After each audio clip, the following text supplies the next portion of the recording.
Oh, happy Saturday. I'm just popping in for a sec. Hope this is working. Got a new computer. It should be faster. I don't know. There we go. All right, we're good. Hi, I'm here on a Saturday just dropping in to say something real quick that I thought was really cool. It's an old expression that I know from my childhood.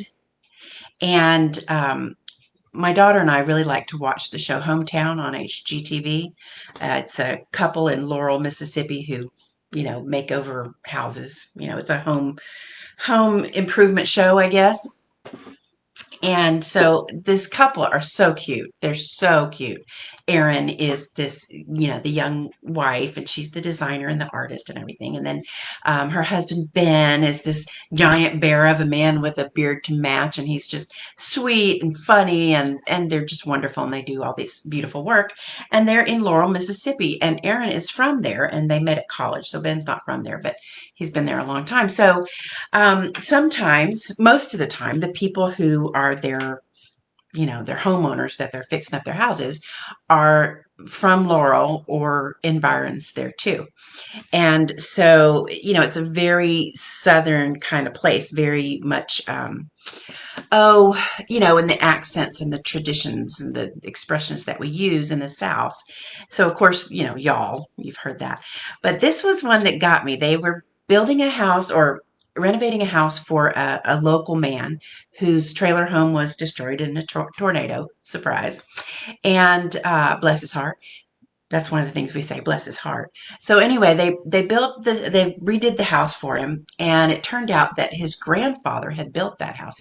His grandfather had been a home builder in Laurel, Mississippi, and it turned out that this house was built by his grandfather, and they found the blueprints in the grandfather's shop, framed them, and so they're showing the man around his new home with his daughter.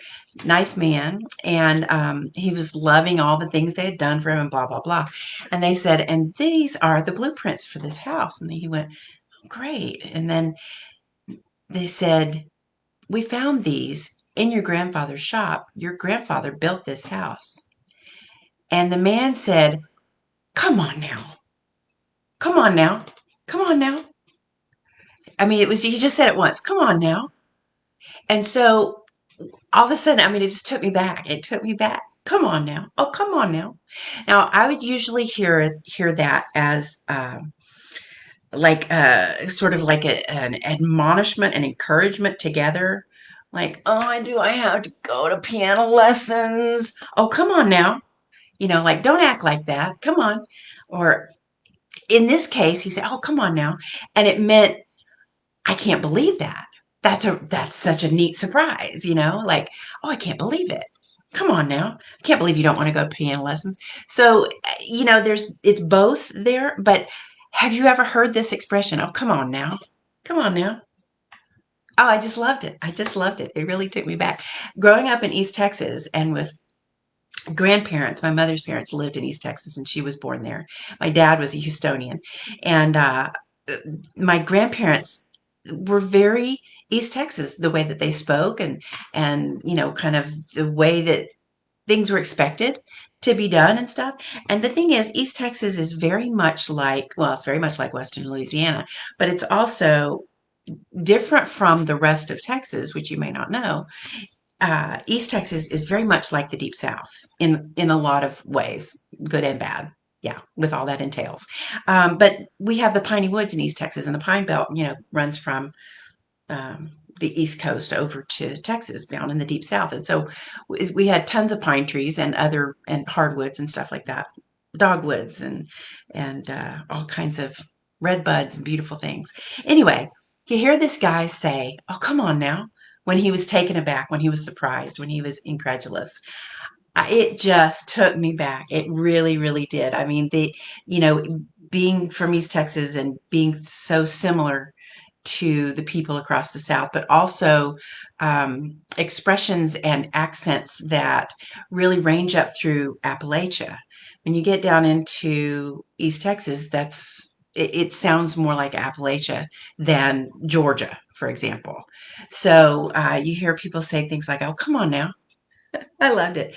And what is it that Mother says that they would say to the dog? not just get, like you want the dog to get out off the porch or whatever. Not just get, but get on, go on, go on, maybe go on, go on, oh, go on. And let's see if there's anything else. It was just that, oh, come on now. That was the one that really got me. So it's really cool. Share your expressions, and especially those um, that you haven't heard in a long time. Like, oh, I'll give you one more. When my mother was growing up in East Texas, she was taught that the proper response to thank you is you're welcome, except they didn't say you're welcome. They said you welcome. You welcome, because it's an Appalachian kind of accent, right? You welcome. She didn't know what you welcome meant. She just knew that you said it when somebody said thank you. You welcome. And then she learned what it meant, what it really was, you're welcome, and learned to read and figured it out.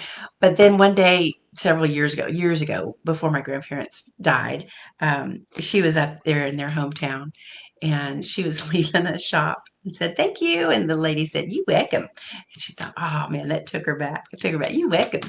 So, oh, come on now. All right, so I'm gonna wrap it up with that if I can figure out how, and let me know what expressions you remember from your youth and your baby childhood, and see what this brings up for you. Okay, talk to you later. Bye.